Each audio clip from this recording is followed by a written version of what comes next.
Muy buenos días. En la clase de esta semana hablaremos sobre las incisiones y abordajes en rinoplastia. Bueno, hablando un poco de la rinoplastia, eh, la rinoplastia es más que una cirugía, es digamos un cambio a nivel tanto estructural como a nivel psicoemocional del paciente, porque a medida que fue avanzando a lo largo de la historia, se fue viendo que no solamente en esta cirugía afecta a la vida estética del paciente, sino que también afecta a otros campos como es el área psicoemocional.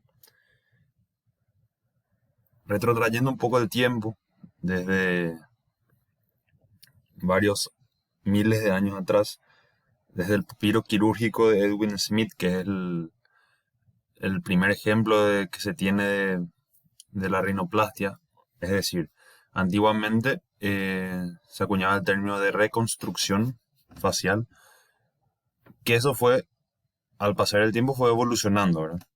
Llegando a lo que sería el método indio, o sea, el legado de su ruta, avanzando un poquito, extendiéndose por todo el mundo, llegando a Europa, donde aparece el método italiano, y a medida que este procedimiento se hacía más y más conocido, que adoptaba más y más técnicas, los distintos médicos fueron entendiendo realmente la complejidad de lo que es la nariz.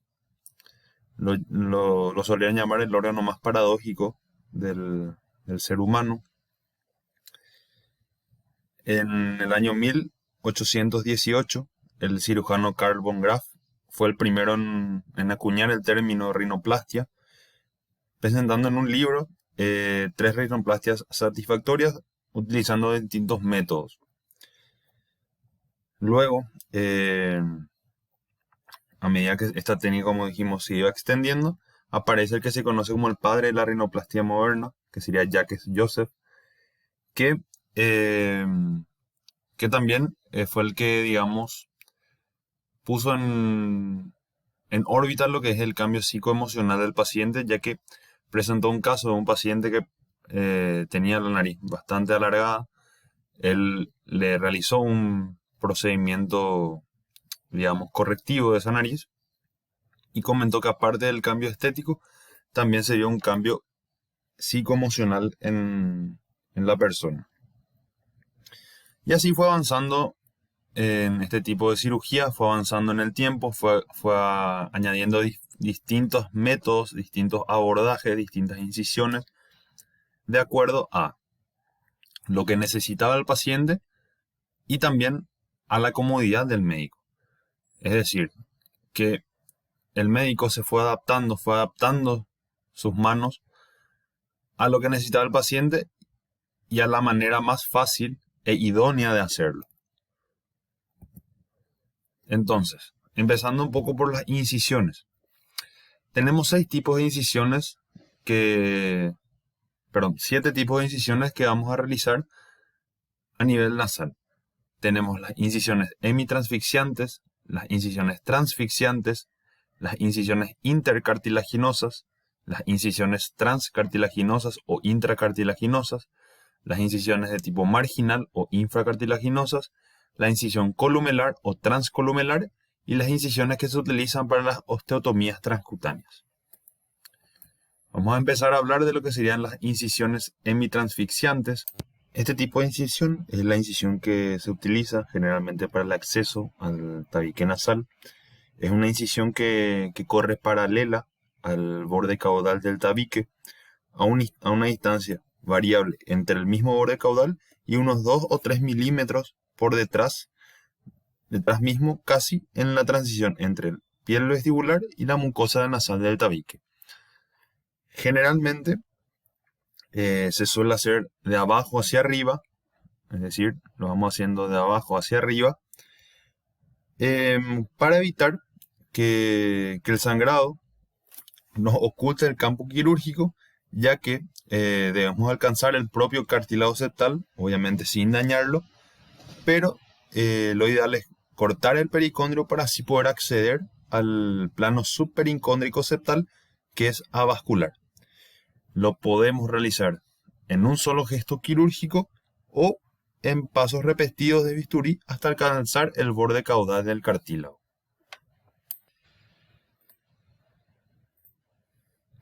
Entonces, en este video podemos observar lo que sería la incisión hemitransfixiante. El lado izquierdo del septum va incidiendo en el borde caudal del tabique nasal. En este caso lo realizaron en varios pases del bisturí, siempre respetando la piel y la mucosa del tabique nasal. Y va exponiendo lo que sería el borde caudal del tabique, ingresando en el área supericóndrica, perdón. Como dijimos que es un área vascular, por donde vamos a realizar nuestra septumplastia. Y también tener en cuenta que la longitud de la incisión va a depender si necesitamos o no acceder a la espina nasal y al ángulo anterior del tabique.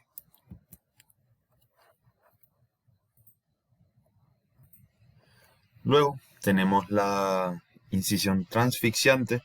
Este tipo de incisión es la que atraviesa completamente el septo membranoso, separando así las cruras mediales de ambos cartílagos laterales inferiores o cartílagos alares. Este tipo de incisión se suele realizar rasando el borde caudal del cartílago septal, pero también a veces conviene colocarla más cercana a la columela, incluyendo así también en el lado septal una parte más variable y a veces inclusive todo el tabique membranoso, si es que por ejemplo se prevé la necesidad de decisión de parte de este o en el abordaje por ejemplo por delivery, que hablaremos un poco más adelante. Generalmente esta incisión se realiza de arriba hacia abajo, es decir, desde la punta hacia la espina nasal, atravesando en un solo movimiento todo el espesor de lo que sería el septo membranoso. Y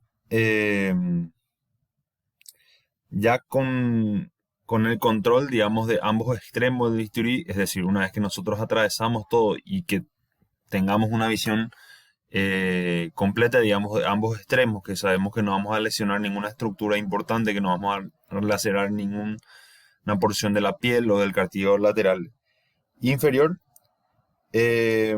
progresamos a través de este mismo septo hacia la espina con movimientos de vaivén, o sea, movimientos de ida y vuelta, siempre cuidando de no lesionar las alas nasales ni el borde caudal del tabique. Este tipo de incisión puede ser incompleta o completa. Si la incisión transfixiante es completa, hay que tener en cuenta que vamos a seccionar el mecanismo de anclaje de las cruras mediales al tabique, por lo que que sería el mecanismo de mayor soporte de la punta, con lo que vamos a perder una proyección de 1 a 3 milímetros que va a ser evidente de forma inmediata, ¿verdad? Y que hay que tener en cuenta y restaurar durante la intervención, si es necesario.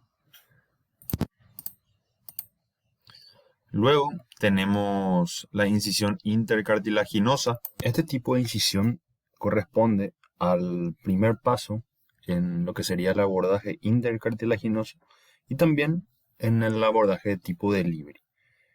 Esta incisión se sitúa entre la crura lateral del cartílago lateral inferior y el cartílago lateral superior. Por lo tanto, para realizarla, debemos debemos exponer con amplitud la transición entre el vestíbulo y la fosa nasal en su parte lateral, colocando un ganchito doble en la zona medial del ala y también así con el dedo, ya sea el anular o el medio, presionar la parte más alta del ala nasal que está cerca de la punta, como se observa en la imagen, y con el fin de lograr una eversión parcial del ala y una exposición adecuada de la transición entre vestíbulo y fosa nasal. Entonces, esta incisión la realizamos en un fondo de saco, entre los cartílagos laterales superiores e inferiores, de ahí su nombre intercartilaginosa, hasta alcanzar de existir una incisión hemitransfixiante, como habíamos observado en el borde caudal del septo, o una incisión transfixiante, que es a nivel del septo membranoso. Con lo cual, entonces esta incisión intercartilaginosa se unirá ya sea a una incisión hemitransfixiante o una incisión transfixiante. Esta incisión se profundiza hasta lograr la separación completa de la crura lateral del cartílago lateral superior, alcanzando así el plano suprapericóndico de o sea, del cartílago lateral superior. En este video podemos observar la incisión intercartilaginosa, comenzando en el fondo de saco entre la crura lateral y el cartílago lateral superior.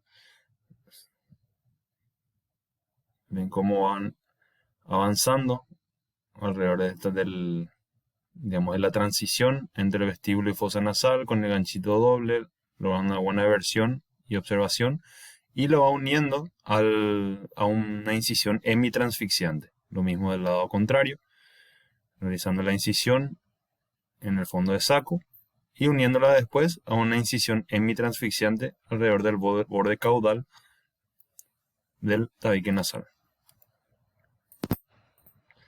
Luego tenemos la incisión transcartilaginosa o intracartilaginosa. Esta incisión se realiza en la cara interna de ambas alas nasales.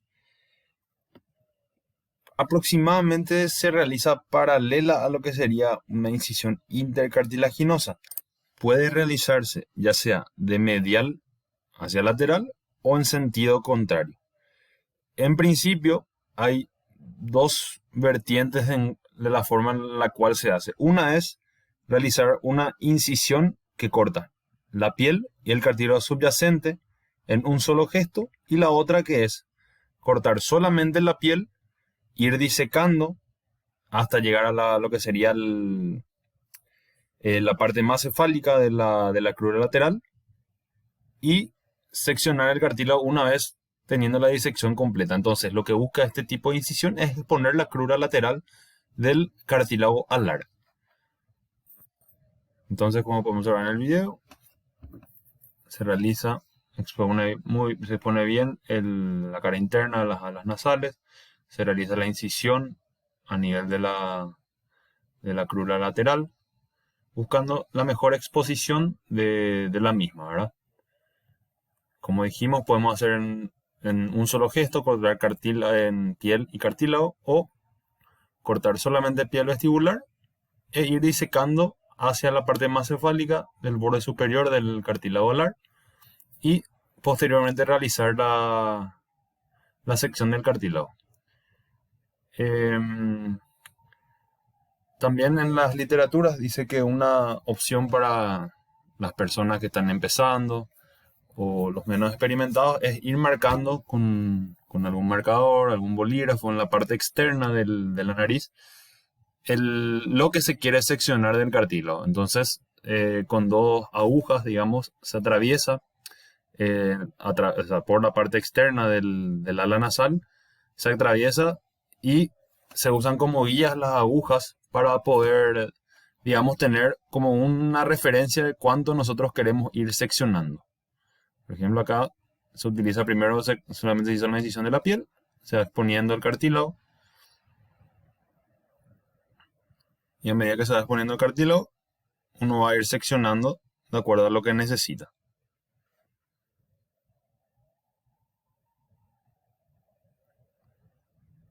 Y ahora realiza la incisión en el cartílago.